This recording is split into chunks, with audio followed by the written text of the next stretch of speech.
let's dive in as we record this. This coming down literally moments before we hit the record button, but it's official in Toronto. I don't think anybody was really surprised about this, but nevertheless, it is still a huge talking point. Craig Berube out in Toronto with the Maple Leafs.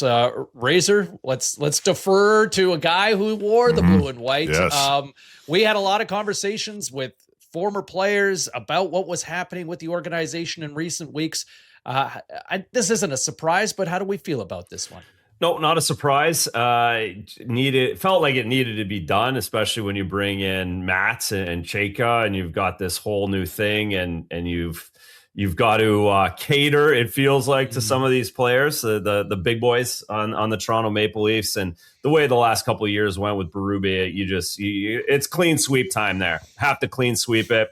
No surprise. The question is it Austin Matthews' uncle or is it his dad who is the new head coach of the Toronto Maple Leafs? To touch on that, I got to be on. I mean, I'm not surprised. I don't think Craig Berube is going to have a hard time getting another job if he wants it. I think a little mark against him maybe, but at the end of the day, it seemed like a bit of a mess. I am a little concerned though, because the Leafs just did this GM thing and brought in an unwanted GM. Now they got rid of their coach or unhirable. Are they going to be going looking for an unhirable coach? Which leads me back to when we were talking to the Illuminati. Babs, they can't bring him back, can they? I'm a little bit nervous right now. I'm a little bit nervous. So should be. They're still paying him, aren't they? They just put him back on, they just plug him back in. They don't even have to do the direct deposit anymore. Probably just sign him to a new extension. But I'm with you guys. It's maybe if you're going to clean house, I guess you might as well clean house. But like everything else that the Leafs do, I'm very interested, more so this year than others, just because of the Pelly and now the Chayka and how that went. I mean, who is coming in? But like you said, maybe it's going to be one of Austin Matthews' relatives. That would make some sense. That's a good point.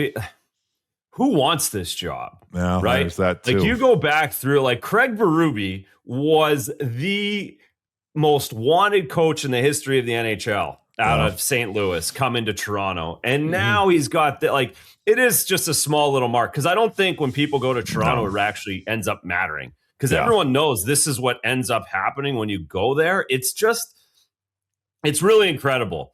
It is. And again, we talked to a bunch of Leafs guys the last few weeks. And it really is amazing how it continues to happen. When you go to Toronto, you end up going out like this, inevitably, no matter who you are, even Craig Berube. And now he's got to look at the list, Razor, to that point. Unbelievable. Pat Quinn, Paul Maurice, everybody.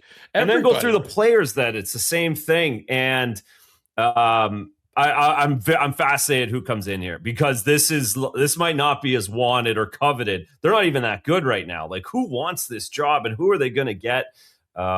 Interesting. And now the other thing too is this opens up. Craig Berube's got to be wanted by teams, and maybe teams that have coaches right now think that Berube's an upgrade. How does that play out?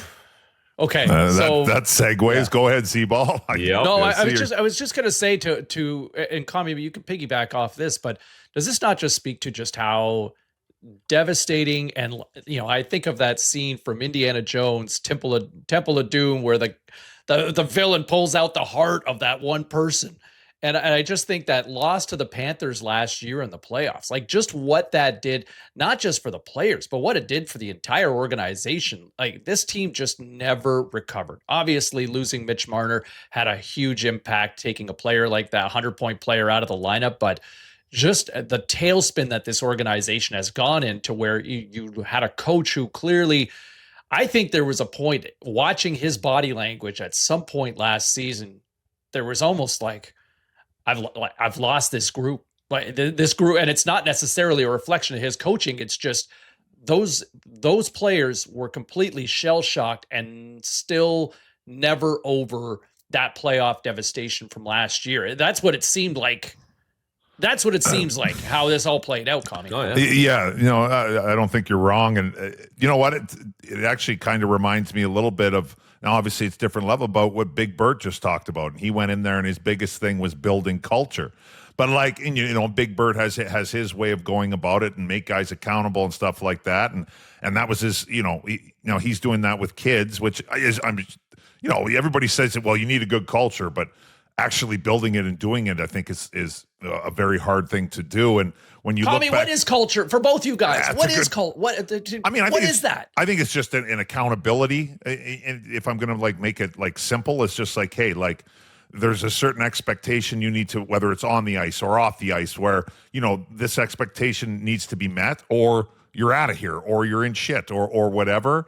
And I think that's something, and what pops in my mind, and I know it's just a little thing, and it had nothing really to do with the game, but this guy's one of the, supposed to be one of the leaders, signed up long-term for big cash in Toronto. And it's just a simple little thing. It doesn't seem like a whole lot, but you remember when Nylander was giving the finger to the camera?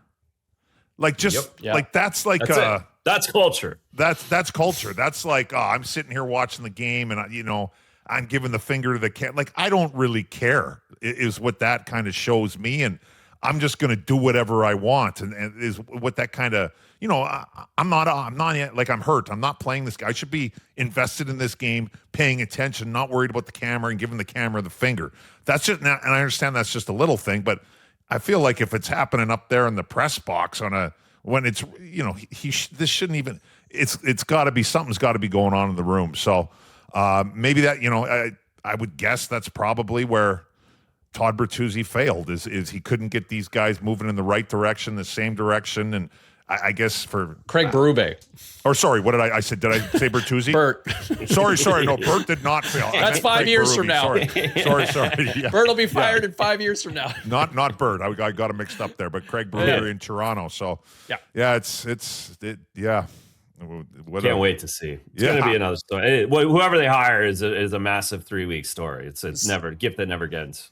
Oh. Okay, so to the segue, Commie, I think you were expecting this, but do the Oilers now That's what I was expecting. and look at Berube? Because like the talk right now, what a terrible look for the Oilers, as they have been blocked. According to reports, they've been denied permission to talk to Bruce Cassidy from Vegas, who they let go of, and you've got Knobloch still employed, twisting in the wind. And so is that a pivot? Or what do you like? Where do you go with this one? What a terrible look, Commie. You just spent some time in Alberta while things are still fresh. Yeah. Imagine this. Yeah. I mean, the Oilers are, you have Knobloch, which is one of McDavid's boys. And you take him to the finals twice in a row. And this, I think it's a little bit, Razor obviously was all over the Oilers all year. I thought it was a lot to ask to have the Oilers make another run at it after just going to the finals twice. That's a lot of hockey. I mean, when you look at the Oilers, I haven't heard much. I'm up in Alberta now. I'm in Calgary, but still there's Oilers fans there, and they talk about the Oilers. I don't think really Knobloch's name has come up as like ever being like it's always the D-man and the goaltending. So it's like, I don't know if that's really at the end of the day, sports isn't about being about fair, but I don't know if him being, maybe getting gassed out of there and bringing in Cassidy. I mean, I don't know what that changes really, other than maybe a new coach bump. But it's like, look, if you're going to have these goalies in this decor, I'm not sure what else you do. So, like I said, that kind of caught me off guard, right? Because that just happened right before we came on air here this morning. So I don't know if that's a great move. But I guess we'll see how it pans out. There was, like even McDavid and Draisaitl at different times of the year talked about their system. They talked about they got smoked by Tampa, and they're like, well, Tampa's coach, kind of brought up the system and the way they play. And there's been those rumblings. I think, of course, it comes down to roster. Of course, it comes down to the fact they haven't been able to figure out a goaltender, and they make them deal for Tristan Jarry out of this whole thing like that. Those are like the big blunders, but there is such a small window for this group that if you can get a guy like Knobloch came in as a guy from juniors and from the AHL, like you can get a guy who won a Stanley Cup.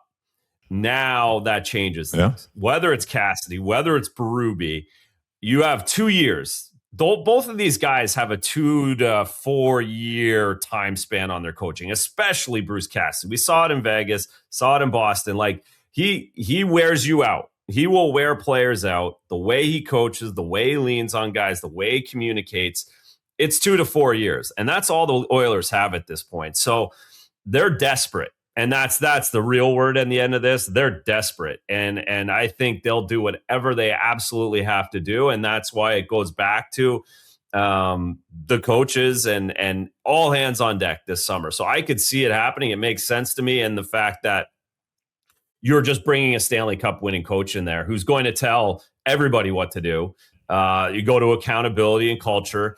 McDavid and Draisaitl are going to have to fall in line too. They might actually have to play some defense if you get a Cassidy in there. Like it will be different, and they might be craving that at this point too, guys. Like they might be at the point where they're saying, "We need somebody in here to tell me what to do. I need a coach to tell me what to do." Rather than me just doing whatever I want. They might be craving that culture too, and that might be why they're looking at a Cassidy or now. I mean, I don't think they're looking at a Berube yet, but he's out there. Well, if you had the choice, guys, if you had the choice, I think Cassidy fits better for what the Edmonton Oilers need. It seems perfectly obvious to me. They just need some defensive structure. Like Bouchard, you're not allowed to play the way you want to play. Like it's simple as that. Like Cassidy's not going to let Bouchard just bomb it up all over the place. 95 points, right? It's as simple as that. Like just having that guy do that, I think Cassidy does make a lot of sense for the Oilers. Yeah, I can't disagree with any. I mean, I wouldn't say I'm the biggest Cassidy fan ever. That I don't know him though either. But at the end of the day, I'm not huge, but it makes sense. Yeah, I mean, those are all very good points about making those guys accountable. And like you said, I could, with the big boys, play a little bit defense. And the Bouchard thing is obviously, and look, I know he puts up he's 95 points, but it's like, man, I get it. That's a lot of points. At what cost? Right, but I mean, is Bouchard a better player though if he's putting up 65 to 70, but he's playing a little D? I mean, the argument could be made that that's better for the team than him just freewheeling it there, captain casual once in a while. Yeah, maybe he's putting up a couple extra points, taking risks, but he's getting drilled in his own end. So yeah, those are all good, really good points.